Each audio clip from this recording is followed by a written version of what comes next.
वालेकुम सलाम। हेलो जी, यहाँ पे there are several questions here. First question is from Ankit Singh. Can someone tell me the meaning of तफक्कुर एंड तदब्बुर? ओके, तफक्कुर एंड तदब्बुर। देखिए, मैंने आपको ऑलरेडी जो है ना तफक्कुर वाली सेक्शन में मैंने लगता है कि मैंने तफक्कुर का मीनिंग आपको समझा दिया था। इसका मतलब सिर्फ होता है सोचना, कंटम्पलेट करना। ठीक है, तफक्कुर का जो रूट वर्ड है वो है फिक्र। फिक्र से ये ओरिजिनेट हुआ है और कुरान पाक में मल्टीपल प्लेसेस के ऊपर तफक्कुर और तदब्बुरून, ये तदब्बुरून का लफ्ज भी आया है और तदब्बुर का लफ्ज माना भी सेम है, ऑलमोस्ट ये सेम है। और फिक्र करना, सोचना, समझना जो है, तदबीर जो है वो उसको भी अपनाना। तफक्कुर फिक्र से है, तदब्बुर जो है वो इम्प्लीकेशन, जैसे मैंने आपको बताया था, वो तदबीर है फिर, यानी कि बिल्कुल जब हम इम्प्लीकेशन की बात कर रहे थे ना एजुकेशनल इम्प्लीकेशन में, वही उसकी फिर आगे तदाबीर यानी कि तदब्बीर, तदब्बुर से ही होता है। जी, प्रैक्टिस जब हम कहते हैं उसको। Thank you very much. किसी के पास और कोई questions, suggestions, remarks, anything, be frank. अस्सलाम वालेकुम। वालेकुम सलाम। Am I audible? Yes, yes, please. Yes, yes, please. My name is Faisal Ahmed Qureshi. जी भाईजान। Very good lecture by Habib bhai. Very enlightening points.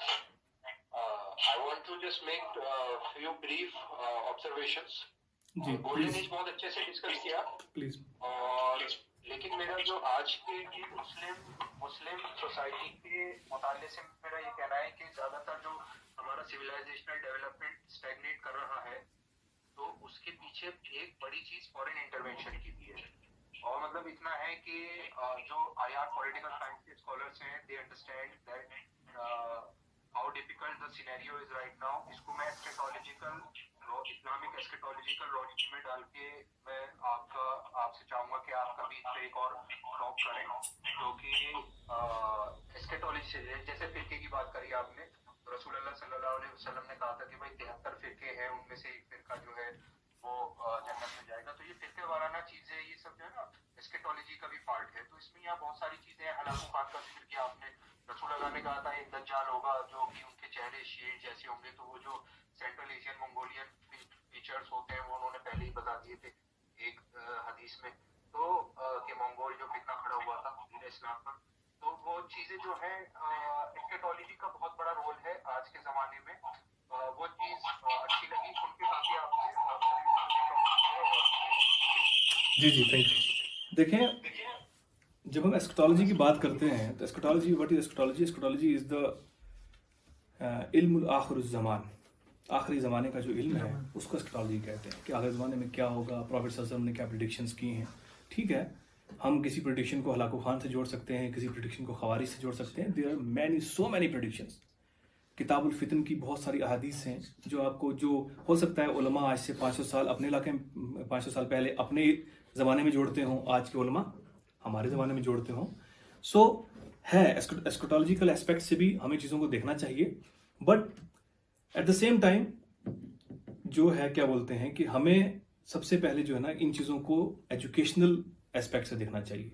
Educationally हम लोग sound हैं तभी हमारे स्कॉलर्स भी बनेंगे, तभी हमारे फिलोसफर्स भी बनेंगे, तभी हम जो हैं वो क्या बोलते हैं फॉरेन इंटरवेंशन को भी समझ पाएंगे, हम इंटरनेशनल अफेयर्स को भी समझ पाएंगे, है ना, हम इंटरनेशनल पॉलिटिक्स को भी समझ पाएंगे, हम आज की ज़रूरियात को भी समझ पाएंगे।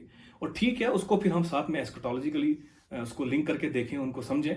बट मैं नहीं समझता कि हमें अपने इस पूरी जो बोलते हैं ना डेवलपमेंट का जो प्रोसीजर है या प्रोसेस है, इसको हमें 100% एस्केटोलॉजी के ऊपर बेस करके जो है वो देखना चाहिए। नहीं, मैं बिल्कुल ऐसा नहीं समझता हूँ, क्योंकि हम जो है वो सिर्फ प्रिडिक्शंस की बुनियाद के ऊपर, प्रिडिक्शंस तो भाई उससे वो कहीं से कहीं भी रिलेट हो जाती हैं। अब फॉर एग्जाम्पल इमाम महदी की प्रिडिक्शंस हैं आखिरी ज़माने में, आप जाके गूगल पे सर्च मारें, अभी तक 150 से ऊपर महदी हो चुके हैं। तो हर शख्स ने जो है वो अपने ज़माने में उसको एस्केटोलॉजी की बुनियाद पर जोड़ करके देखा है। तो ठीक है, एक हद तक वो चीज़ ठीक है, बट हमें हर चीज़ को, अपनी डेवलपमेंट को, इन चीज़ों को एस्केटोलॉजिकल एस्पेक्ट में चीज़ों को लिंक करके नहीं देखना चाहिए, उससे गुरेज करना चाहिए। जी, जज़ाकल्लाह। Any other question please? अस्सलाम वालेकुम। वालेकुम। अभी भाई, मेरा नाम शमशाद खान है। मेरा सवाल ये था कि जैसे कि आपने बोला कि मतलब डेवलपमेंट और साइंस टेक्नोलॉजी में मतलब हमें बढ़ चढ़ के हिस्सा लेना चाहिए। लेकिन अगर हम जिस हिसाब से देखते हैं कि मतलब वो हज़रत मोहम्मद सल्लल्लाहु अलैहि वसल्लम ने ये भी बोला था कि मतलब ये जो हम जो डेवलपमेंट और जो बड़ी बड़ी इमारतें ये सब भी मतलब एक कयामत की निशानियों में से एक मतलब एक उसका निशानी रहेगी जैसे। तो क्या हम ये सब करके एक मतलब आगे की मतलब उसका कयामत की निशानी ऐसा दिखा रहे हैं कि मतलब क्या इस पे कुछ डिस्कस करें? Thank you. देखें, दो चीज़ों को समझ लें कि रसूल अकरम सल्लल्लाहु अलैहि वसल्लम की जितनी भी प्रिडिक्शंस हैं, याद रखें, वो बहुत सारी सिर्फ प्रिडिक्शंस ही हैं। बाज़ औक़ात जैसे आपने अभी पहले किसी शख्स ने कहा था, किसी भाई ने, कि 73 फ़िरक़ों वाली बात, वो एक प्रिडिक्शन है, वो हुक्म नहीं है कि आपने 73 फ़िरक़े बनाने हैं। क्योंकि माज़अल्लाह अगर हम उसको हुक्म समझेंगे तो वो तो कुरान के कंट्राडिक्शन में चला जाएगा। कुरान कह रहा है नहीं बनाने, आप समझ रहे, कुरान कह रहा है नहीं बनाने, कुरान कह रहा है पिछलों ने बनाए तुमने नहीं बनाने, पिछलों की तरह ना हो जाना, सूरह आले इमरान के अंदर, उन जैसे ना हो जाना जिन्होंने अपने दीन के टुकड़े टुकड़े कर दिए। तो प्रिडिक्शन को सिर्फ प्रिडिक्शन के तौर पे समझे। अगर आप सल्लल्लाहु ने फरमाया है कि आखिरी ज़माने की अलामात हैं कि बड़ी बड़ी इमारतें बनेंगी, इसका मतलब ये नहीं कि इमारत नहीं बनानी है, बस ये है कि जब डेवलपमेंट साइंस और टेक्नोलॉजी इस अरूज पे पहुंचेगी तो इसके मतलब है कि we are in end of the times. उसका मतलब ये नहीं है कि वो, अब आप सल्लल्लाहु ने ये भी फरमाया, सही मुस्लिम बुखारी उठा कर देख लें कि किताबुल फितन में है कि आखिरी ज़माने में लोग जो हैं वो अपनी मसाजिद को बहुत ज़्यादा आरास्ता करेंगे और ख़र्चा करेंगे मसाजिद पे। अब क्या करें आप बताएं, आप देख लें, आप सऊदी में चले जाएं, अरब में चले जाएं, यूएई में चले जाएं, खरबों अरबों रुपए की मस्जिदें बन रही हैं। तो अगर आप उस एंगल में देखेंगे तो फिर तो हमें मस्जिद पे भी खर्चा नहीं करना चाहिए, है कि नहीं? आप मेरी बात समझ रहे हैं? तो कभी उस लिहाज से जो प्रिडिक्शंस होती हैं उनको प्रिडिक्शन के लिहाज से देखना चाहिए। जी शुक्रिया। जी बहुत शुक्रिया भाई। Any more questions?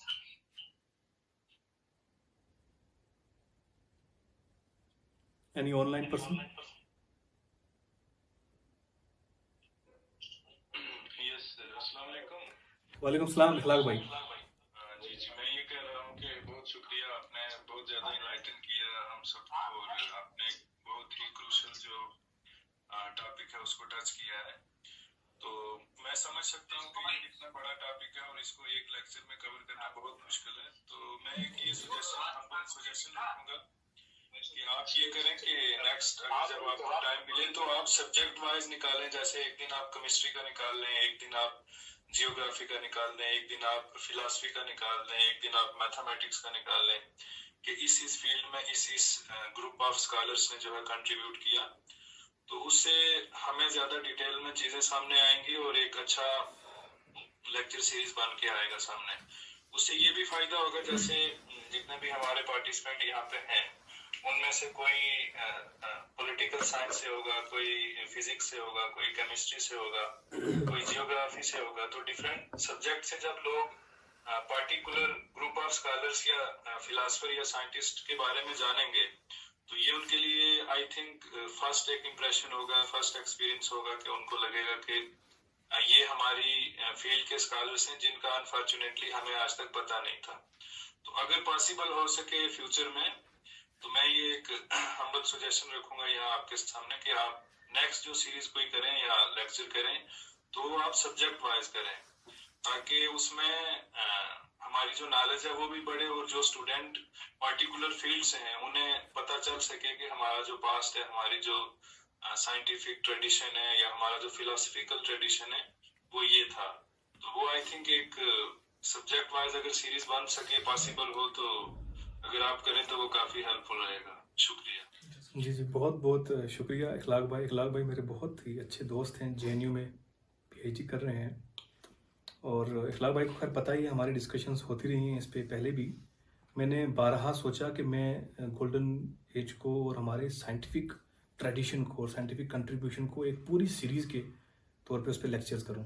मैंने आपको स्टार्टिंग में ये बात कही थी कि ये छोटा टॉपिक नहीं है, मैंने इसको किस तरह से निपटाया है वो मैं जानता हूँ, ठीक है। वरना इसका एक तफक्कुर के ऊपर डिस्कस करने लग जाए तो घंटा लग जाएगा, इल्म के ऊपर डिस्कस करने लग जाए तो घंटा लग जाएगा। मैंने इल्म के ऊपर एक आर्टिकल भी लिखा है, वो भी आप पढ़ें, द रियलिटी ऑफ नॉलेज, और इससे अभी रिसेंटली एक पब्लिश हुआ है, वो है the journey from ignorance to knowledge. तो वो सिर्फ इल्म पे बात करें तो घंटे लग जाएंगे। तो फिर केमिस्ट्री, फिजिक्स, मैथमेटिक्स, आपको पता है कितना कंट्रीब्यूशन है। और हम अगर सिर्फ लिस्ट देखें उन साइंसदानों की, साइंटिस्ट की, फिलोसफर्स की जो गोल्डन पीरियड के हैं, वो लिस्ट जो है वो कई सैकड़ों में है, सैकड़ों में है। सो ये बहुत बड़ा टॉपिक है। इंशाल्लाह आपकी सजेशन सराखों पर मैं इनको कंसीडर करता हूँ, और इंशाल्लाह फ्यूचर में हम इस पे काम करेंगे, इंशाल्लाह डिटेल काम करेंगे। थैंक्स। हेलो भाई सर, सक्षम। जी सक्षम भाई, तो ये टॉपिक के रिलेटेड ही पूछ सकता हूँ मैं? बेहतर है कि टॉपिक के लिस्ट पूछा जाए तो अच्छा रहेगा। मगर मैं थोड़ा टॉपिक से बाहर पूछना था, क्योंकि टॉपिक मैं बीच बीच में स्किप भी किया मैंने, तो इसीलिए मैं पूछना चाहता हूँ। चलें आप पूछें, अगर मुझे लगेगा कि मैं जल्दी निपटा पाऊंगा तो फिर मैं समझा देता हूँ। जैसे अल्लाह कहता है मैं बड़ा रहीम हूँ, अल्लाह ये भी कहता है कि मैं बड़ा जस्टिस वाला हूँ, अल्लाह कहता है कि मतलब अल्लाह की हर जो है क्वालिटी मतलब इट इज मतलब वो तो ह्यूमन से तो अलग ही थी ना, मतलब बड़ी ऊपर है, अफजल जिसको हम बोलते हैं। जी तो जैसे हम कहते हैं कि नॉन मुस्लिम जो है ईमान नहीं लाएगा, he will be thrown into the hell at the day of the judgment, ठीक है? तो अगर अल्लाह ने किसी नॉन मुस्लिम को मान लो for the sake of argument, for the sake of argument, कि अगर किसी नॉन मुस्लिम को अगर नहीं डाला बाद में, मैं एक एग्जांपल दे रहा हूँ कि अगर नहीं डालता अल्लाह ने उसको हेल में नहीं डाला, या कोई भी उसकी जो खासियत देख के हेल में नहीं डाला, तो वेदर क्या हम अल्लाह को इस चीज से रोक सकते हैं? बस मेरा यही क्वेश्चन है। Thank you. देखें सक्षम भाई, आपसे मुलाकात रही, बड़ी अच्छी मुलाकात रही, it was very nice meeting. So जो आपकी बात है, देखें इस पे अलग से पूरी डिस्कशन की जा सकती है, the concept of God, the gods perspective in, है ना, इस्लाम। सो वो एक बहुत डिटेल्ड डिस्कशन है, लेकिन मैं आपको जस्ट ऊपर मतलब बोलते हैं ना, थोड़ा सा समझा देता हूँ कि सबसे पहले तो आपने ये कहा ना कि किसी गैर मुस्लिम को अल्लाह अगर जहन्नम में डाल दे, सवाल ये है कि क्या अल्लाह मुस्लिम्स को जहन्नम में नहीं डालेगा? ऐसा तो कुछ नहीं है। अल्लाह तो बहुत सारे मुस्लिम भी शायद जहन्नम में जाएंगे अपने अमाल की वजह से। और दूसरी चीज़ ये है कि जन्नत और जहन्नम is completely the property of almighty Allah, no one can intervene in this, ठीक है? ये उसके फैसले हैं आखिरत के, वो क्या मामलात करता है, लेकिन हमारे पास एक क्राइटेरिया है जो कुरान ने, हदीस ने, प्रॉफेट सल्लल्लाहु अलैहि वसल्लम ने बताया है कि वो तमाम ह्यूमन बीइंग्स के लिए कुछ ऐसी चीज़ें हैं जिनको फॉलो करेंगे तो उनकी अपनी भलाई है। अल्लाह ताला अपने लिए नहीं, इंसानों के लिए ये चीज़ अल्लाह ताला ने बताई है कि वो उनके लिए अगर फ़ायदा है।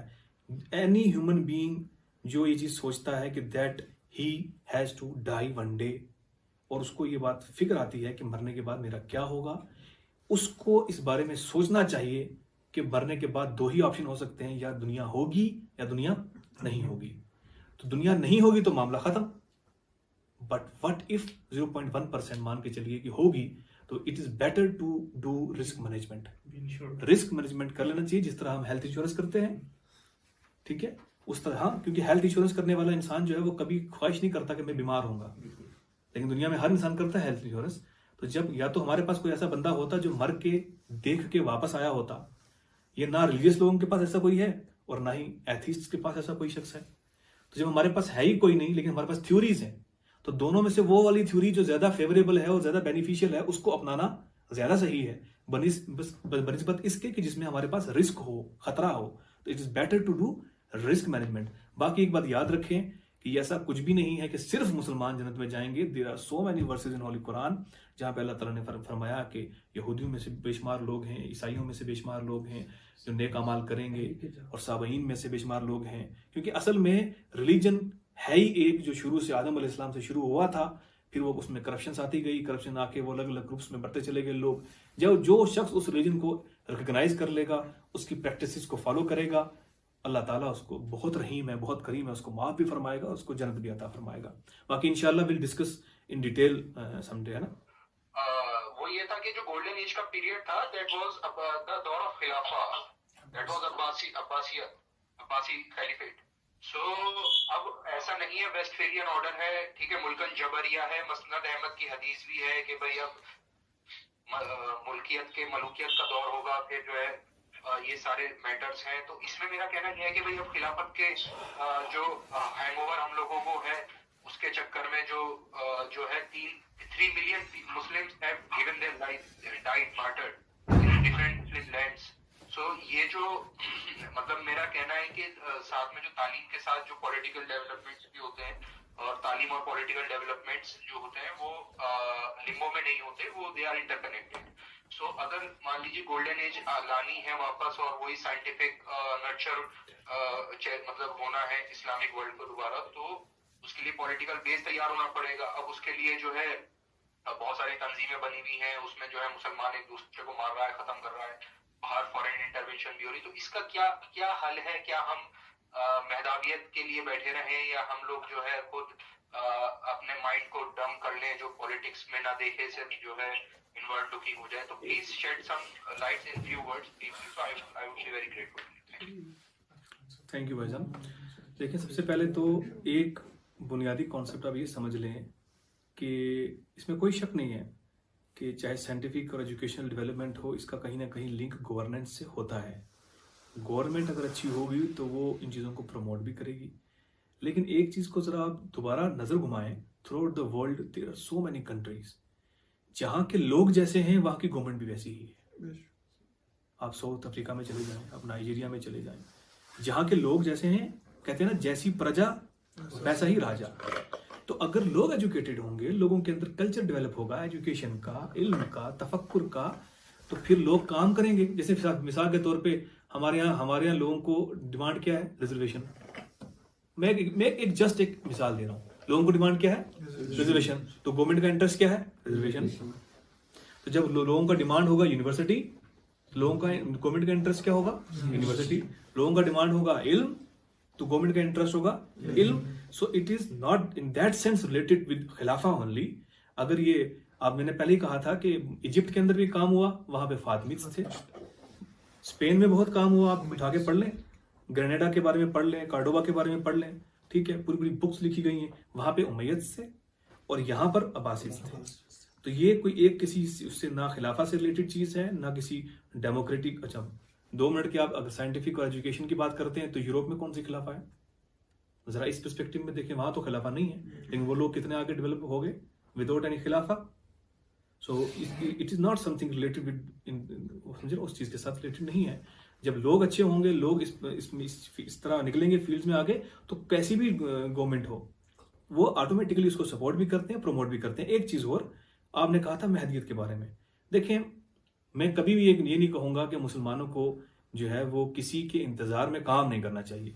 ऐसी कोई तालीम रसूलुल्लाह सल्लल्लाहु अलैहि वसल्लम ने नहीं दी. ठीक है, अगर कोई बिलीव करता है कि ऐसा ऐसा होगा, आखिर दौर में ऐसा होगा, तो फिर हाथ पे हाथ धरे मुंतजिर फरदा हो. ठीक है, वो मामला नहीं है. आपको खुद कुछ करना पड़ेगा, ग्राउंड्स बनाने पड़ेंगे. ठीक है, तो हम उस चीज को ऊपर चीज मतलब ये अपना डेवलपमेंट, अपना ग्रोथ नहीं छोड़ सकते आप. ठीक है, एनी मोर क्वेश्चंस? अस्सलाम वालेकुम. बहुत शुक्रिया इनवाइट करने के लिए. काफी इंटरेस्टिंग सेशन रहा है थ्रू आउट द टाइम. शुरू से लेकर आखिर तक काफी इंटरेस्टिंग पॉइंट्स शेयर किया आपने. तो वो अलग बात है कि इतना वास्ट टॉपिक था कि 1 घंटे में पॉसिबल ही नहीं था इसको कवर अप करना, बट 5 कैटेगरीज में डिवाइड करके you did justice to the topic. Thank you. और यही अगेन जो इखलाक भाई ने रिक्वेस्ट की, वही मैं दोहराऊंगा कि आप जो है वो इस पे मुसलसल, अगर ये जो प्लेटफॉर्म है, जिन हजरात ने ये ऑर्गेनाइज करवाया है, पहले तो इनको भी मुबारकबाद, क्योंकि इस चीज़ की बड़ी ज़रूरत है हमें.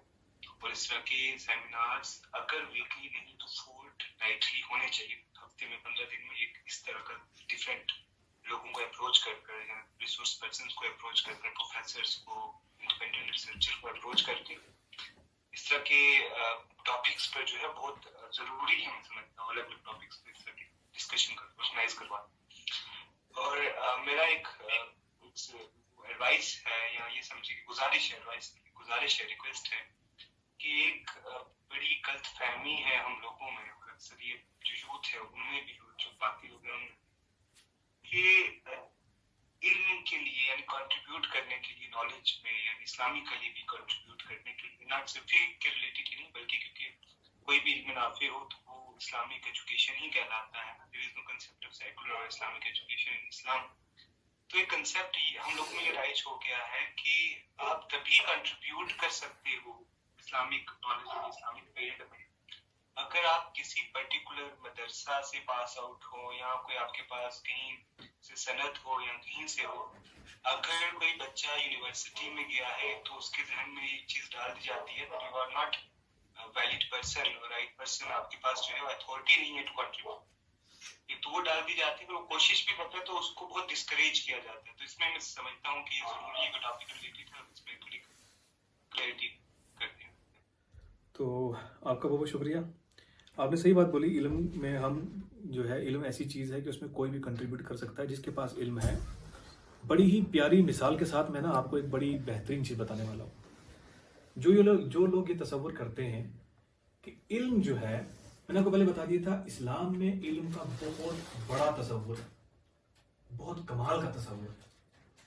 हम उसको लाइटली नहीं ले सकते, ठीक है। और नैरो बिल्कुल भी नहीं है, बिल्कुल कंजर्वेटिव तस्वर नहीं है इल्म का इस्लाम में। साहिद भाई ने बोला कि अथॉरिटी होनी चाहिए कंट्रीब्यूशन करने के लिए। कंट्रीब्यूट है ना करना है, इल्म ने कंट्रीब्यूट करना है, ओके। टेलर मास्टर के पास क्या अथॉरिटी है? टेलर कंट्रीब्यूट नहीं कर रहा। क्या टेलरिंग, कपड़े सीना इल्म का नाम है? कोई इल्म है या नहीं? आप में से कोई कर सकता है? मैं कर सकता हूं, मैं पीएचडी कर रहा हूं, मुझे सुई चलानी भी नहीं आती।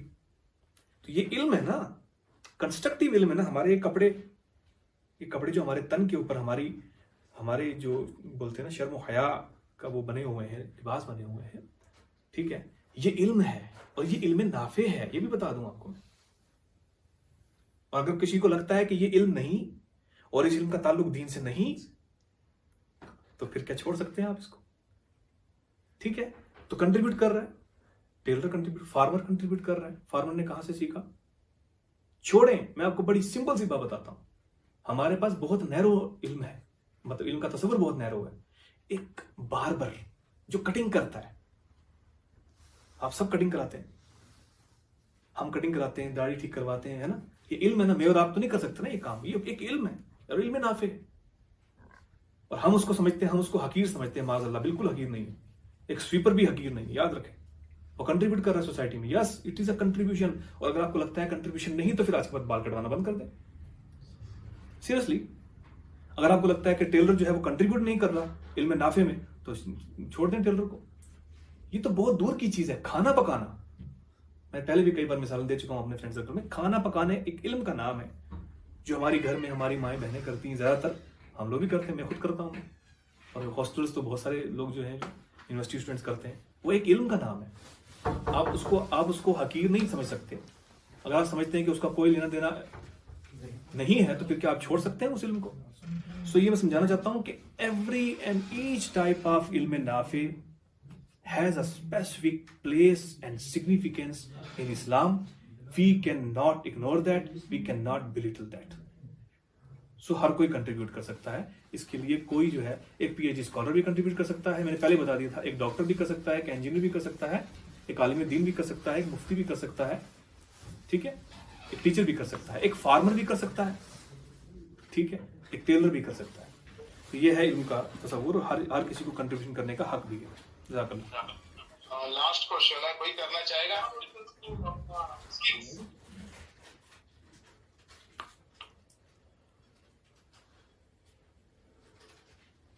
हेलो, अस्सलाम वालेकुम। वालेकुम सलाम। जी, मेरा एक सवाल ये था कि जैसे आपने बताया कि मतलब हमारे बहुत से मुस्लिम स्कॉलर ने कंट्रीब्यूट किया है, वैसे सोशल साइंस के वगैरह, और फिर बहुत से फील्ड में कंट्रीब्यूट किया है मुस्लिम स्कॉलर ने। बट आज जब हम पढ़ते हैं, हम जब बुक्स वगैरह पढ़ते हैं, तो उसमें कभी भी कहीं भी ऐसा नहीं लगता कि मुस्लिम स्कॉलर से किसी का रिलेटेड है। जितने बड़े सब वेस्टर्न स्कॉलर सब यूरोपियन स्कॉलर सब रहते, तो उसमें इसका क्या मेन बेस क्या कि जो मुस्लिम स्कॉलर थे उन्होंने वो चीज को पीछे छोड़ दिया, या फिर क्या बोलते रहे? इसका डिटेल मुझे बताइए, क्या है इसका? देखें भाई, आपने सही कहा कि आज वो हाल नहीं है हमारा। पहले तो मैंने आपको बहुत सारे फैक्टर्स बता दिए, कॉजेज बता दिए कि आज हमारा वैसा हाल, वैसी कंडीशन हमारी क्यों नहीं है साइंस एंड टेक्नोलॉजी को लेके। बाकी रही बात कि आप मुझे बताएं कि वेस्ट में, यूरोप के अंदर साइंस एंड टेक्नोलॉजी पूरी डेवलप हुई, उन लोगों ने हमारे स्कॉलर्स की इल्म को यूटिलाइज किया, उससे और इल्म तैयार किया, उस पर काम किया, उस पर तहकीक की। अब उनका हक है कि उन्हीं का नाम लिया जाए। मैं बिल्कुल क्लियर कट बात बता रहा हूं, ठीक है। लेकिन वो इतने भी बोलते हैं ना सेल्फिश नहीं थे, ठीक है। हाँ, उन्होंने जो है वो इग्नोर नहीं किया हमारे स्कॉलर्स को। जाबिर इब्न हय्यान को जैबर करके लिखा उन्होंने। ऐसा नहीं है कि तस्करा नहीं है, जैबर प्रोसेस केमिस्ट्री में हर बच्चा पढ़ता है, आज भी पढ़ता है, जैबर का जिक्र है। पर क्योंकि उसको लेटिनाइज कर दिया गया तो लोगों को लगता नहीं कि वो जैबर कोई यूरोप का बंदा है, जैबर, हाँ, लेकिन वो जाबिर इब्न हय्यान है। अल ख्वारिज़मी को जो है अलगोरिज्म कर दिया, ठीक है। अल किंदी को अल किंदुस कर दिया, है ना। अल हैजन को इब्न हैतम को अल हैजन कर दिया। तो बहुत से लोग जिनको जो पढ़ते हैं, इवन जहां पे अगर तस्करा होता भी है कहीं पर, ठीक है ना, एविरोस कर दिया इब्न रुश्द को, ठीक है ना, ज़ोफी कर दिया असूफी को। ये मेरे पास बहुत पुरानी एक स्लाइड पड़ी हुई है, वही बाय द वे मैंने निकाल के रखी हुई थी, मैंने कहा काम आ जाएगी। तो ऐसा हुआ है, लेटिनाइज्ड हो गए बहुत सारे नाम। और फिर आहिस्ता आहिस्ता जब सच्ची बात है कि जब उन लोगों ने डेवलपमेंट की सारी, उन लोगों ने काम किया, तो फिर हमारे लोगों को क्यों वो मेंशन करेंगे, उन्होंने तो अपने ही स्कॉलर्स को मेंशन करना है। तो इसलिए नहीं, अलबत्ता ये है कि आज बहुत से लोग, मैं सोच रहा था इंशाल्लाह कभी इस पे भी काम किया जाएगा। हमारी मुस्लिम नेशंस के अंदर भी अब बहुत सारे साइंटिस्ट आस्ता आस्ता पैदा हो रहे हैं, ठीक है ना। हर फील्ड के अंदर, केमिस्ट्री, बायोलॉजी, ठीक है ना, फिजिक्स, हर जगह आ रहे हैं स्कॉलर्स और काम कर रहे हैं। और बाहर जाके, यूरोप में जाके भी काम किया है स्कॉलर, लेकिन उनकी तादाद आटे में नमक के बराबर भी नहीं है। सो हैं, बस यही हकीकत है। बाकी आगे हम लोगों को इस पर काम करना चाहिए, मेहनत करनी चाहिए, ताकि हम हमारी सिविलाइजेशन का भी जो है वो नाम इसमें इस दौर में 21st सेंचुरी में हम भी कुछ कंट्रीब्यूट करें, being a member of the human society. चलिए, बीइंग एज अ मुस्लिम नहीं, being as a member of the human, अपना फर्ज तो अदा करें। इस अर्थ पे रहने के 50-60 साल रहने का अगर एक कुछ भी कंट्रीब्यूट नहीं किया तो फिर हमने क्या किया? फिर तो दरख्त हमसे अच्छा, आम का पेड़ आम देके गया, भैंस दूध देके गई, गाय दूध देके गई, शहद की मक्खी शहद देके गई, हमने क्या दिया? तो अगर एक इंसान 60-70 साल की जिंदगी में कुछ भी कंट्रीब्यूट नहीं करता, तो चाहे वो हिंदू हो मुस्लिम हो, तो उसकी वैल्यू फिर तभी कहा था ना, इन्न शर्र द्वाबीन बिल्लाह सुम्बुल बुकमुल लजीन ला याकिलून, फिर वो जानवर से भी बदतर है। जी, और कोई questions? Hello, any remarks, suggestions, feedback? Hello,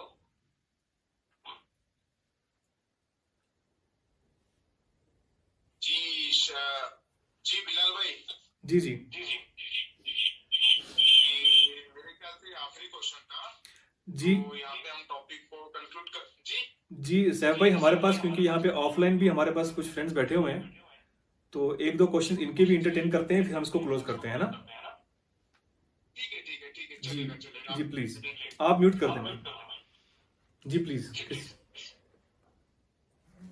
Bilal भाई, जब हम बात करते हैं इसी गोल्डन एज की, तो अगर हम उसको आज के से रिलेट करेंगे, जैसे लाइक उस टाइम अपॉर्चुनिटी कम थी, हमें मुसलमान के पास अपॉर्चुनिटीज कम थी, तो आज के पास हमारे पास सोर्सेज भी काफ़ी ज़्यादा है और पढ़ाई भी ज़्यादा हो रही है, तो फिर भी हम ये क्यों नहीं हो पा रहा है हमसे कि गोल्डन एज फिर से वापस आ रही है मुस्लिम्स की, या इतने ज़्यादा कंट्रीब्यूशन क्यों नहीं आ रही?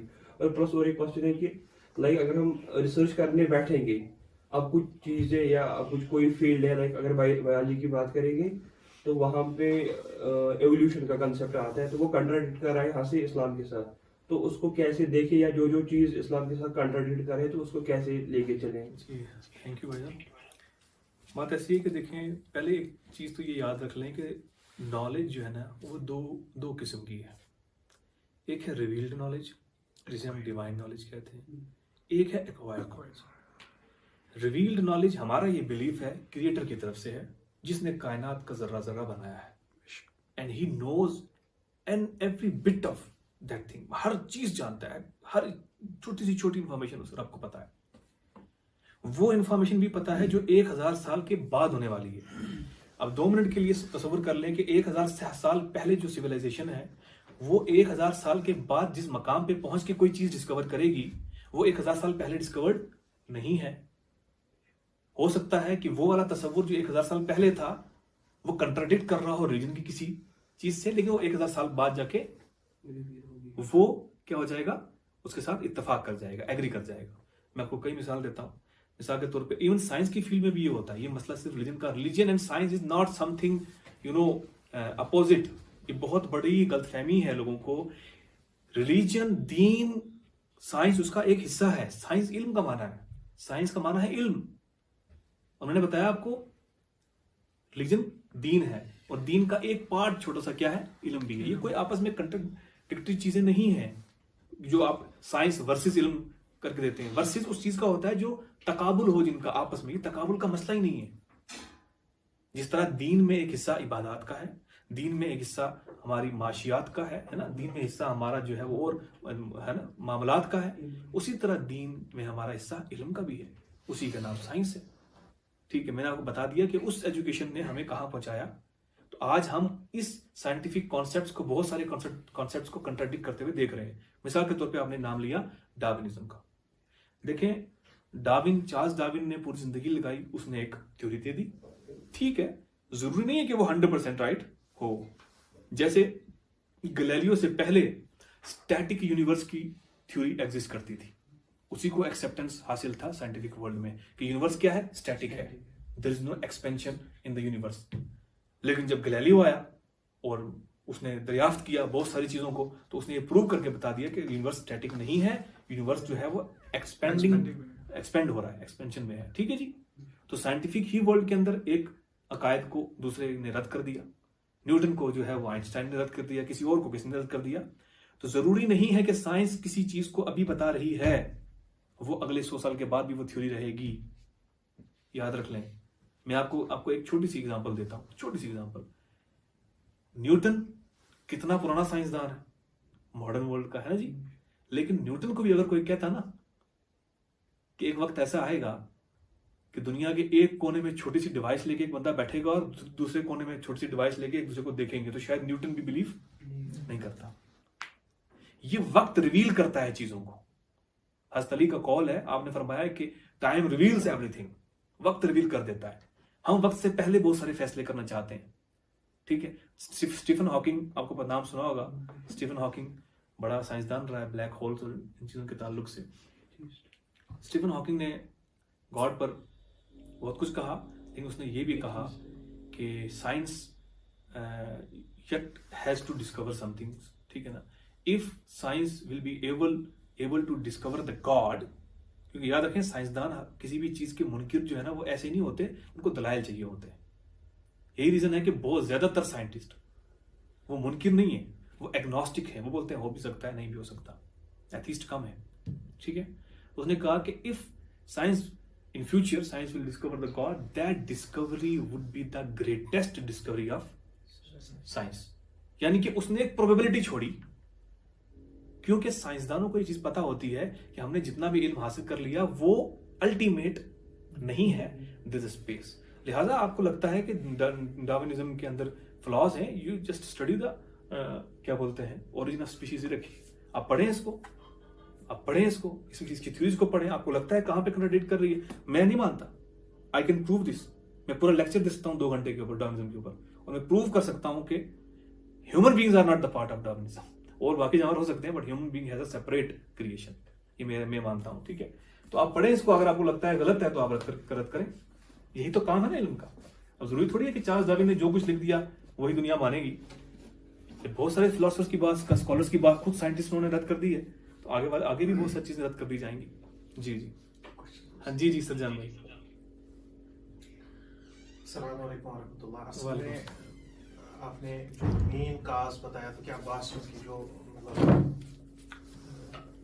अगर हम देखें कि अब्बासियों की ज़वाल की जो मेन काज थी, या अगर हम प्रेजेंट सिनेरियो में देखें कि क्या काज है, उसमें आपने एक कन्फाइंड बताया कि वो मेन काज सेक्टेरियनिज्म। तो अगर हम अपनी तारीख पढ़ें कि सेक्टेरियंस का मतलब जो सेक्टेरियन कंसेप्ट ये कहाँ से आया, कि मुसलमान उम्मत में ये सेक्ट्स कैसे आ गए, तो हम देखते हैं कि जहाँ से जब जो फिका का तस्वुर आया, अलग अलग जो मुख्तलिफ फिक्स हमारे सामने आए, तो उस हवाले से एक जहन में एक इमेज बन जाती है कि शायद, मेरे ख्याल से शायद कि हमारा जो बाइफर्केशन यानी सेक्ट्स डिवीजन हुई, वो इमाम मालिक, इमाम अबू हनीफा, या मतलब जो हमारे पास 4-5 इमाम गुजर चुके हैं, तो स्कूल ऑफ थॉट्स ये मेन काज बन गए हैं। क्योंकि अगर हम इस्लामी तस्वुर से मतलब डिफरेंट होके सोचेंगे तो हर किसी का जहन ये सोचता है कि शायद यही कहीं से मतलब जो सेक्टर्स या डिवीजन हम कहेंगे वो यहीं से वजूद में आई है। तो ज़रा इस पे वजाहत कीजिए कि देखिए सेक्टेरियनिज्म अपने आप में एक बहुत बड़ा टॉपिक है, सब्जेक्ट है। मेरा खुद पीएचडी का काम भी इंशाल्लाह इसी पे होगा। अभी तो मैं खुद रिसर्च कर रहा हूँ इस पे, जो रिसर्च होगी वो इंशाल्लाह सामने आएगी कभी ना कभी कि क्या मैंने दरियाफ्त किया, ठीक है, सेक्टेरियनिज्म को लेके। लेकिन एक छोटी सी आपको मैं बात बता दूं कि स्कूल ऑफ थॉट होना, अलग फिक्र होना, ये सेक्टेरियनिज्म नहीं है। क्या सहाबा किराम में फिक्रें अलग नहीं थी ना? तफसीर को लेके अलग अलग, तफसीर को लेके, कुरान की एक आयत की तफसीर को लेके सहाबा किराम में डिफरेंट स्कूल ऑफ कमेंट्रीज थे। हजरत इब्न मसूद का अलग ओपिनियन था, हजरत अली का अलग ओपिनियन था, इब्न अब्बास का अलग ओपिनियन था। स्कूल देखें, याद रखें, रसूलुल्लाह सल्लल्लाहु अलैहि वसल्लम ने फरमाया ना, इख्तलाफ जो रहमत है, वो रहमत सेक्टेरियनिज्म की शक्ल में कभी भी नहीं है। अगर होता तो रहमत हमें नजर आती ना, हम एक दूसरे के जानों के दुश्मन तो ना होते। सेक्टेरियनिज्म सॉरी इख्तलाफ जो है वो रहमत सिर्फ इस सूरत में है कि जब आप जो है ना वो तफक्कुर और तदब्बुर करके किसी से इख्तलाफ करें, वो इख्तलाफ फिर आपको रिफाइनमेंट की तरफ लेके जाता है, अकीदों को भी रिफाइन करता है, हर चीज को रिफाइन करता है, और आप मिलजुल के किसी एक नुक्ता नजर पे पहुंच जाते हैं। सेक्टेरियनिज्म किसी एक नुक्ता नजर पे कभी नहीं पहुंचाता। कभी भी जो सेक्टेरियनिज्म का ब्लाइंड फॉलोअर होता है वो कभी भी दूसरे की सही बात को सही नहीं कहता। रही बात ये स्कूल ऑफ थॉट्स के हनफी, शाफी, मालकी, हम्बली या जाफरी स्कूल ऑफ थॉट या इबादी वगैरह, ये जो है वो इनके अलग अलग अदवार गुजरे हैं। किसी दौर के अंदर इन्होंने सेक्ट्स की तरह भी बिहेव किया है। अगर आप स्पेन की हिस्ट्री उठा के देखेंगे तो स्पेन का जो डाउनफॉल है ना, वहां पे ये सेक्ट्स की तो सेक्ट्स भी बन चुके थे। मतलब सेक्ट्स मतलब जो बर्दाश्त ना करते हैं दूसरे को, लेकिन है ही स्कूल ऑफ थॉट। तो there is a difference between school of thought and sect. Sect की अपनी खसूसियात हैं, और सेक्ट की खसूसियात समझने के लिए आपको खवारिज को समझना पड़ेगा। बस खवारिज का सबसे बड़ा मसला क्या था? They were not ready to accept anyone, बस हम। तो ये बुनियादी एक खसूसियत है। तो ये चीज है। बाकी स्कूल ऑफ थॉट क़यामत तक होते रहेंगे, याद रखना। ये होते आज भी कितने स्कूल ऑफ थॉट है, नए नए स्कॉलर्स। आप देखो कंटेम्प्रेरी वर्ल्ड में कैसे कैसे स्कॉलर्स निकल गए, बजाब्ता उनका एक स्कूल ऑफ थॉट बन रहा है उनके नाम से। आप सिर्फ इंडिया में देखें, आपको कई, मैं नाम नहीं लूंगा, कई सारे स्कॉलर्स हैं जो मॉडर्न स्कॉलर्स हैं पिछली एक सदी में। वो ना हनफी रहे, ना शाफी है, ना मालकी है, ना हम्बली है, ना जाफरी है, ना इबादी है, वो कुछ भी नहीं है। वो अलग से एक उनका स्कूल ऑफ थॉट बन रहा है। तो क्या मुमकिन नहीं है कि 200 साल के बाद उनका भी एक स्कूल ऑफ थॉट एस्टेब्लिश होगा? तो अपने आप में स्कूल ऑफ थॉट रखना, मुख्तलिफ अफकार रखना, ये कोई बुरी चीज नहीं है। आपके पास दलाइल होनी चाहिए, बस आपको जो है एकोमोडेटिंग नेचर के होने चाहिए, ठीक है ना। और बस यही बात है कि आपको जो है वो इकट्ठे रहना चाहिए। पीर आकिब का क्वेश्चन है, कहते हैं कि sorry I was not available during the lecture session. My question is there any role of women in golden age? सबसे पहले तो मैंने वो एक यूनिवर्सिटी का तज़किरा किया था, वो फातिमा अल-क़िर्री ने यूनिवर्सिटी बनाई थी, and that university is the oldest university. And कितनी खुशकिस्मती की बात यह है, कि कितनी फॉर्चुनेट बात यह है कि मुसलमानों में सबसे ओल्डेस्ट यूनिवर्सिटी जो है वो एक खातून की बनाई हुई है। इसके अलावा मैं आपको मेंशन कर दूं कि क्योंकि हमारे पास, याद रखें कि इस्लाम की एक बड़ी खसूसियत ये है, अनफॉर्चुनेटली उससे गलत तासुर ले लिया दुनिया ने ये तासुर ले लिया कि शायद विमेन एम्पावरमेंट इस्लाम में नहीं है। ऐसा नहीं है, इस्लाम में बहुत विमेन एम्पावरमेंट है, अव्वल दिन से है। लेकिन इस्लाम में ख़वातीन को जो है वो एक इज्जत में और एक पर्दे में रखा गया है। लिहाजा उनकी एम्पावरमेंट है, उनका कंट्रीब्यूशन है, लेकिन वो पर्दे में है। और अगर आपको जानना है तो डॉक्टर अकरम नदवी हैं यूके में, उन्होंने एक और स्कॉलर के साथ मिलके 10,000 female Muslim scholars, scientist and philosopher, female Muslim scholars की पूरी एक इंसाइक्लोपीडिया तैयार किया है। तो ये आपको देखना पड़ेगा कि जो प्रॉफिट सल्लल्लाहु अलैहि वसल्लम का दौर था वो क्या था, बाद में मेडिवल पीरियड के तकाजे क्या थे, वो दौर कैसे थे, आज के तकाजे क्या हैं।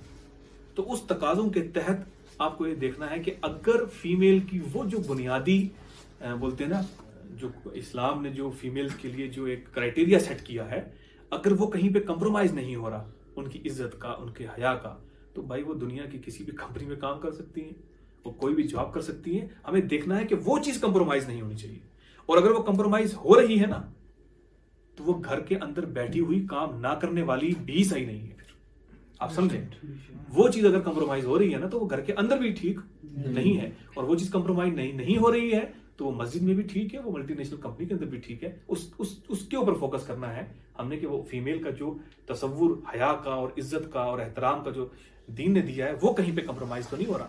आप थ्रू आउट द वर्ल्ड देख लें कि अरब वर्ल्ड में खातून काम नहीं करती, और क्या रसूलुल्लाह सल्लल्लाहु अलैहि वसल्लम के जमाने में खातून का सईदा खदीजा तो सबसे पहली बिजनेस वुमेन है।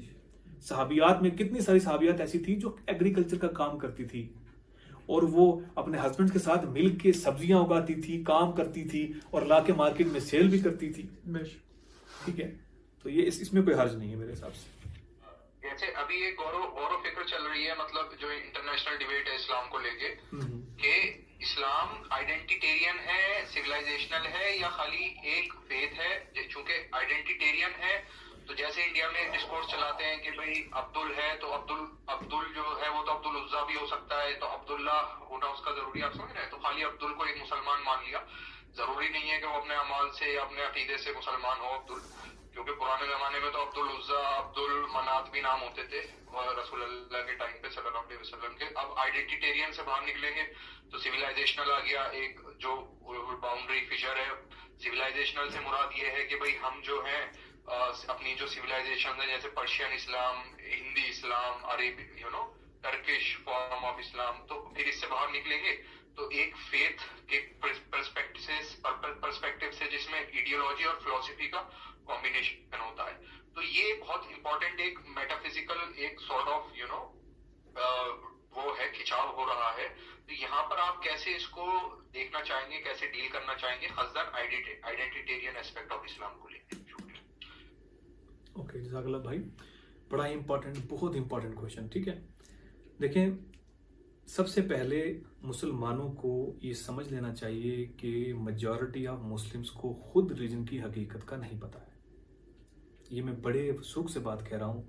कुरान के अंदर मल्टीपल प्लेसेस पे अल्लाह ताला ने एक जुमला जो है वो इस्तेमाल किया है, सेंटेंस, वलाकिन अक्सर नास ला यालमून, ज़ालिका दीनुल क़य्यम वलाकिन अक्सर नास ला यालमून। यही दीन मुस्तकीम है, लेकिन अक्सरियत को इसकी हकीकत नहीं पता। देखें, सबसे पहले हमें पता ही नहीं है कि दीन है क्या चीज। मैंने आपको छोटा सा इल्म का तस्वुर समझाया था, तो आपको समझ में आ गया ना कि इल्म की क्या हैसियत है दीन में, छोटे से इल्म से लेके और बड़े इल्म तक। हम तो ये समझते थे कि इल्म का माना सिर्फ कुरान और हदीस, हम तो ये समझते थे ना, और बाज़ औक़ात तो हमारे खतीब भी बोलते हैं कि बाकी तो कुछ नहीं है हकीकत। तो इसी तरह दीन अपने आप में है क्या, शय क्या है, हम लोगों को यही नहीं पता। दीन क्या चीज है, याद रखें, बुनियादी तौर पे, सिर्फ बुनियादी तौर पे दीन ह्यूमन बीइंग्स, जो ह्यूमन स्पीशीज है, उसके लिए पूरी हयात का एक सिस्टम है जिसको वो फॉलो करेगा अपने हर मामले में। यह है कलेक्टिव बोलते हैं ना, एक जनरल डेफिनेशन ऑफ दीन। फिर स्पेसिफिक जब हम करेंगे ना, स्पेसिफिक देखें, आपका सोना, उठना, खाना पीना, रहन सहन, जॉब, आपके तमाम सिस्टम, ये सब क्या है, दीन का हिस्सा। हम रसूलुल्लाह की सीरत से क्या लेते हैं, ये सब चीजें लेते हैं ना। हम मिसवाक को भी क्या मानते हैं, दीन। शादी क्या है, दीन। निकाह क्या है, समझे। फैमिली सिचुएशन क्या है, दीन। जॉब क्या है, दीन। हर चीज दीन का पार्ट है। ये बहुत बड़ी गलतफहमी है, दीन और दुनिया, तो नथिंग, दुनिया है ही कुछ नहीं। ठीक है, अगर आप दीन पे चलेंगे तो फिर हर चीज दीन है। ये है इसकी जनरल डेफिनेशन। स्पेसिफिक तौर पे जाएंगे तो दीन जो है वो दो चीजों का जो है वो एक बोलेंगे आप, है ना, मुरक्कब है बिल्कुल। पहली चीज ये है कि वो मामलात जो बतौर बंदा खालिक के साथ रखने हैं, और दूसरी चीज है कि वो मामलात, वो जिंदगी जो बतौर बंदा दुनिया में लोगों के साथ और अपनी सोसाइटी में गुजारनी। इन्हीं दो चीजों का नाम दीन है। अब कुछ चीज़ें जो खालिक के साथ रखनी है उनमें कुछ अकायद भी हैं और कुछ अमाल भी हैं, वो स्पेसिफिक है, वो अव्वल दिन से चले आ रहे हैं। हर नबी वो चीज़ लाया, वो बुनियादी चीज़ है, ईमानियात जिन्हें हम कहते हैं, वो हर नबी ने सिखाया। एक तुम्हारा वाहिद रब है, उसी की तुमने इबादत करनी है, तुमने रोज़े भी रखने हैं, तुमने नमाज भी पढ़नी है, ठीक है ना। और फिर उसके अलावा बाकी जिसे हम हकूकुल इबाद कहते हैं, मुआमलात कहते हैं, वो बतौर बंदा हमने दुनिया में करना है और मिलजुल के दुनिया को एक खूबसूरत जगह बनाना है। जब तक हम यहाँ पे हैं कुछ कंट्रीब्यूट करके जाना है। लिहाजा आइडेंटिटी के लिए, आइडेंटिटी के तौर पे मैं नहीं समझता कि ये कोई आइडेंटिकल चीज़ है, क्योंकि यहाँ पे पर्शियन भी हैं, यहाँ पे अरब्स भी हैं, यहाँ पे टर्किश भी हैं, यहाँ पे जापानीज भी हैं। एक बंदा चाइना से उठ के जो है वो दीन को समझ गया और दीन को प्रैक्टिस कर रहा है, तो क्या बोलेंगे दीन चाइनीज हो गया? नहीं, दीन तो दीन है।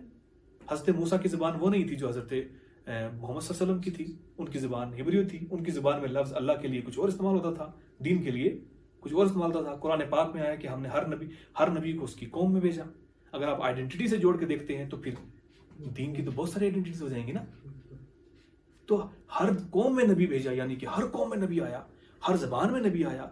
दीन बस वो चीज है और वो हर जबान में हर कौम को सिखाई गई है। दीन की अपनी कोई आइडेंटिटी इस तरह से नहीं है कि जापानीज के लिए भी वही दीन है ना, और क्या बोलते हैं रशियंस के लिए भी वही दीन है। बस ये है कि वक्त कितना लगता है एक इंसान को समझने में कि मैं ह्यूमन बीइंग हूं, मैं इंसान हूं और क्रिएटर ने मेरे लिए क्या सिलसिला तैयार किया, उसको एक्सेप्ट कर लेना चाहिए।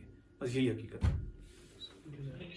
इस क्वेश्चन में एक और चीज मैं ऐड कर देता हूँ, सिविलाइजेशनल जो एस्पेक्ट है इसका। देखें, सिविलाइजेशन कोई भी हो, क्या मुस्लिम सिविलाइजेशन से पहले किसी सिविलाइजेशन में दीन नहीं था? तो अल्लाह हज़रत मूसा किस सिविलाइजेशन में थे? हज़रत ईसा की सिविलाइजेशन कौन सी थी? समझे ना। हज़रत इब्राहिम की सिविलाइजेशन कौन सी थी? तो कुरान में अल्लाह ताला क्या फरमा रहा है, ए नबी इनसे कह दो तुम कोई नई चीज नहीं लेके आए हो, तुम तो वही लाए हो जो इब्राहिम के पास था, जो मूसा के पास था, जो ईसा के पास था। It is not related something related with civilizations. बाकी रही बात कि इस्लाम अकोमोडेटिव नेचर का है। ये भाई ने इस टाइम फिरन पहन के बैठे हुए यहाँ पर, क्या इस्लाम इसको नहीं करता? ये अरब के कल्चर का हिस्सा नहीं है, ये कश्मीर के कल्चर का हिस्सा। मैंने ये टोपी पहनी है, ये रसूलुल्लाह सल्लल्लाहु अलैहि वसल्लम ने नहीं पहनी, ये सहाबा कराम ने नहीं पहनी। जो आम लिबास उलमा का है, आम लिबास यहाँ पर सलवार कमीज और वास्कट, ये लिबास रसूलुल्लाह सल्लल्लाहु अलैहि वसल्लम ने नहीं पहना।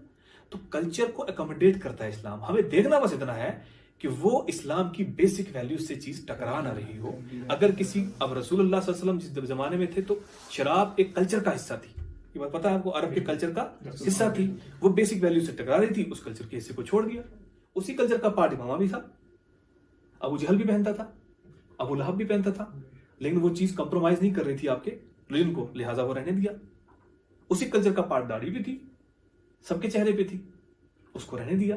तो हमें किसी भी कल्चर से कोई मसला नहीं है।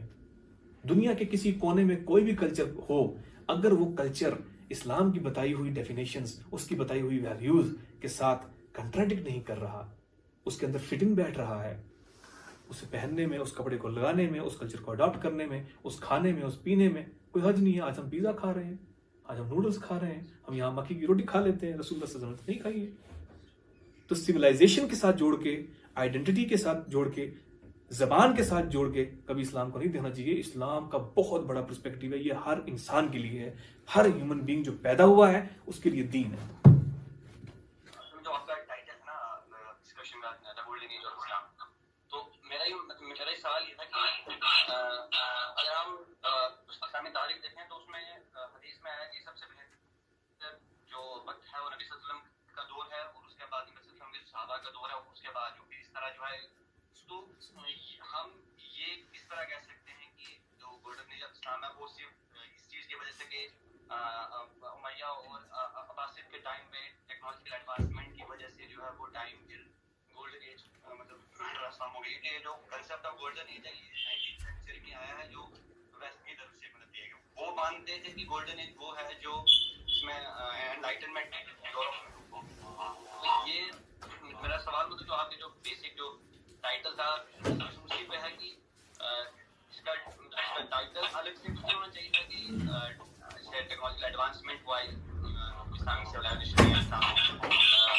जो ये टाइम पीरियड रहा है। तो क्योंकि जो कंसेप्ट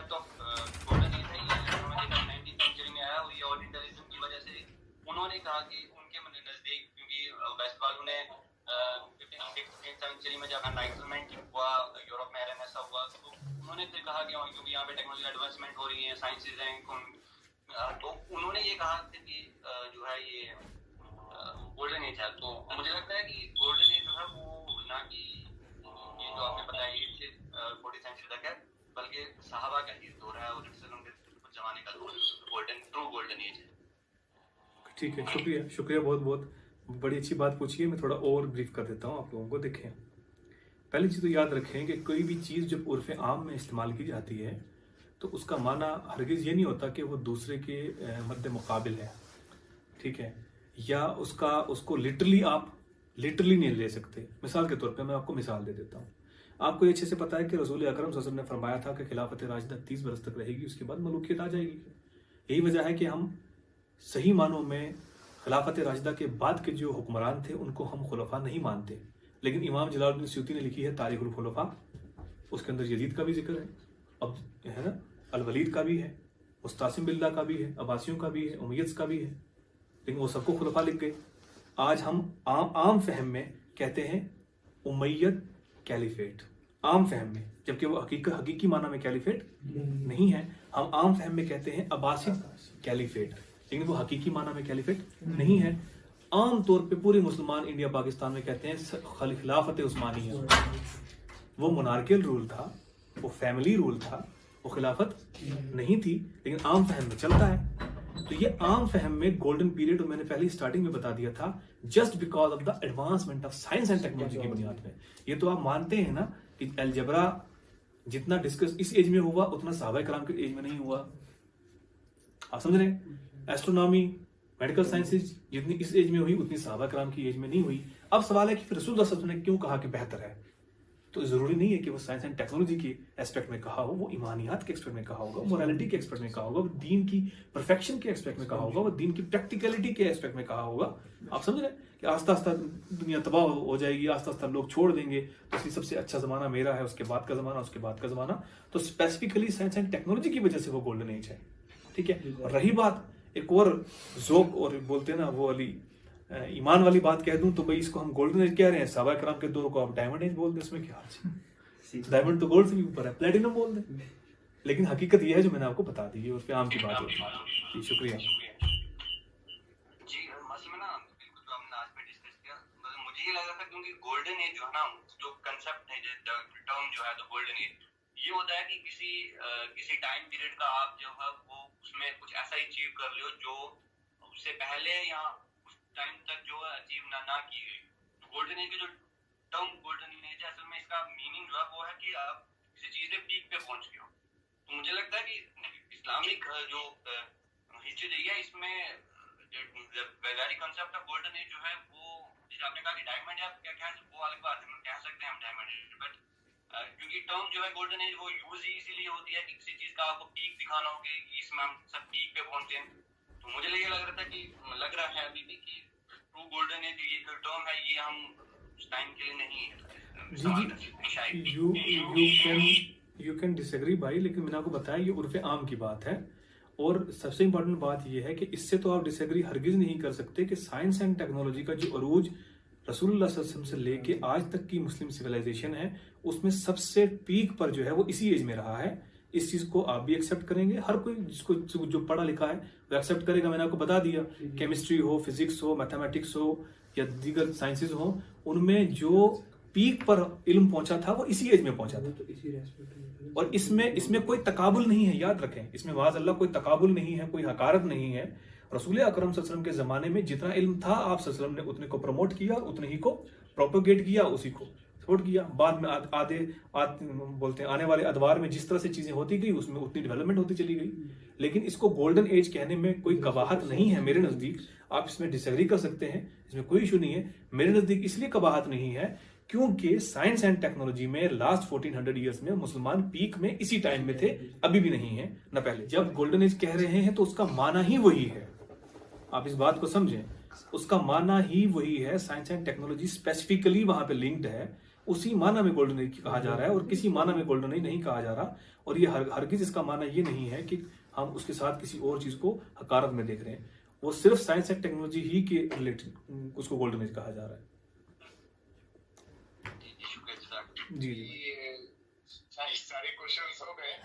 तो जी जी मैं आपका शुक्रिया अदा करना चाहूंगा, मैं मेरी टीम की तरफ से, कि आपने अपना वक्त दिया, वक्त से ज्यादा वक्त दे दिया। इसके लिए मैं आपका बहुत बहुत शुक्रगुजार हूँ कि आपने वक्त दिया, और काफी कुछ सीखने को मिला हम आपसे।